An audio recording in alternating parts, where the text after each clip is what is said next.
Hello there everybody, this is uxwbill yet again with another video, and this is just kind of a spur of the moment video that I'm making instead of working on my beauty sleep because it's like after midnight and here I am out here in the garage. These are the Trashpicked computers that I mentioned in the description of my last video.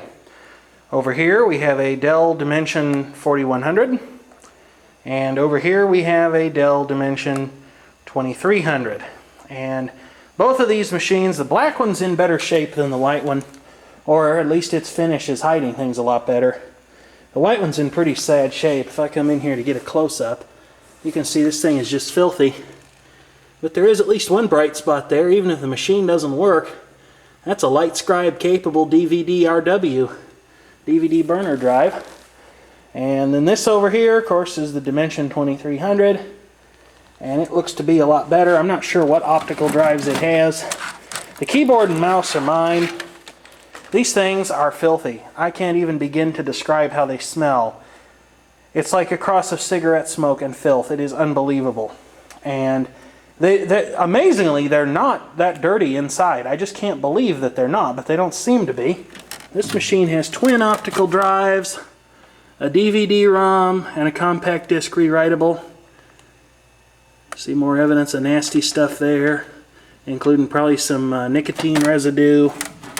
Let's go ahead and plug these things in and see if they'll run. Okay, first the Dimension 2300. And I forgot to mention this monitor. This is one of these ubiquitous Dell 17-inch CRTs that for a while there they were kind of giving them away.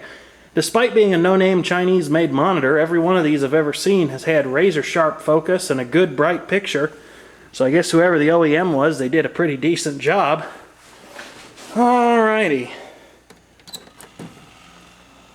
Slight fan grumbling, green power light. Monitor is showing a signal.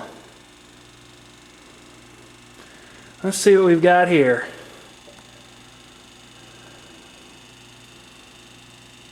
Well, the time looks to be pretty close to right.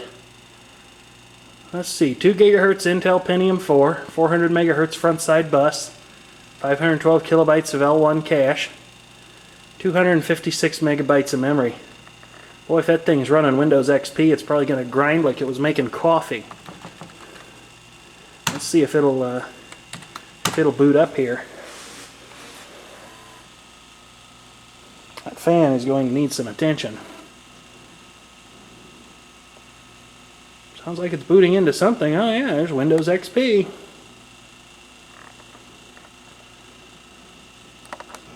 Well, the hard drive's grinding, but the hard drive LED isn't doing a darn thing.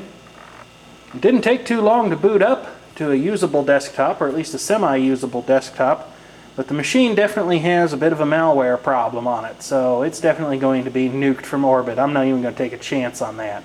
It's not worth it. Even if it was a clean installation, I wouldn't keep it. Well, there's not too much interesting to say about what's on this poor old machine, other than to say it looks like it was mainly a kid's computer, or an adult who liked to play a lot of computer games. Look at all those. Wow. Web browsing history, not much left behind. Couple of emails. Looking up people in the area who'd been involved in certain serious crimes. Kind of a weird thing to be looking up, but there you have it. And just you know, things like looking up recipes online, stuff like that. Nothing really exciting to speak of. But the one thing I always tell people when I work with them to discard an old or unwanted computer, and I guess people don't realize this, and I'm surprised it's not much more of a problem than it is. You know, I don't know what's on this thing. There could be saved passwords or all kinds of stuff on here that would let an unscrupulous person into all kinds of stuff. And of course, I'm not the kind of person who's going to do anything with that. In fact, the very next stop this computer is going to make, it's going to get hit with a D-band boot floppy or CD, and is going to be properly cleared of the information that's on it like it should have been. But imagine if someone else had picked this up and wasn't so concerned about doing the right thing. Well, enough about that one. Let's try this one and see what happens with it. Alright, this one's all hooked up and ready to go, and good golly, I don't even want to touch it. It's just gross. It's sticky and it's filthy. I don't even want to think about it too much, so I'm just going to turn it on. Actually does turn on. Get some hard drive noise. See if I can get into system setup here. Yep, there's system setup.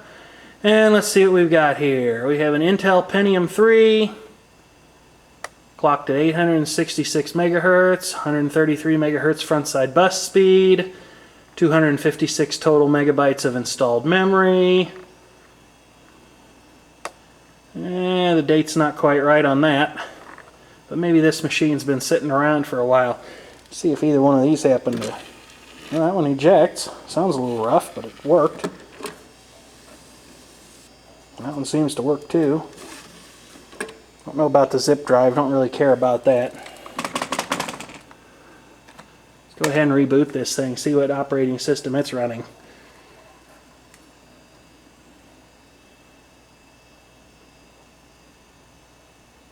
Hadn't done anything yet. Oh, there it did. Windows Millennium!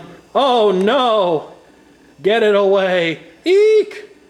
What an awful choice. The worst release of Microsoft Windows ever. This probably even tops Vista, okay? Because Vista, some people say Vista worked for them. I don't know that Windows Millennium Edition has ever worked for anybody. It really is a kind of Mickey Mouse affair. No offense to anybody who's a fan of Disney, but really, it's hard to imagine a better wallpaper choice than that. Wow. Oh, it's time to do a cleaning on the Hewlett-Packard DeskJet printer. Well, didn't see a DeskJet, just saw some kind of an office jet sitting out, and of course, as a general rule, I don't even bother picking up printers. Wow, Firefox on Windows Millennium. Well, I guess they ought to be given a little bit of commendation for having the sense to use a decent browser. Really old version, though. Of course, the machine doesn't show any signs of having been used in anything approaching the recent past. And what little there is again just bookmarks relating to cooking and stuff like that. So nothing terribly exciting here. Yeah, there's nothing exciting to speak of on this one. Not even too much in the way of software installed. So I'm going to go ahead and shut these down and go do what I should have done to start with, and that's go work on my beauty sleep.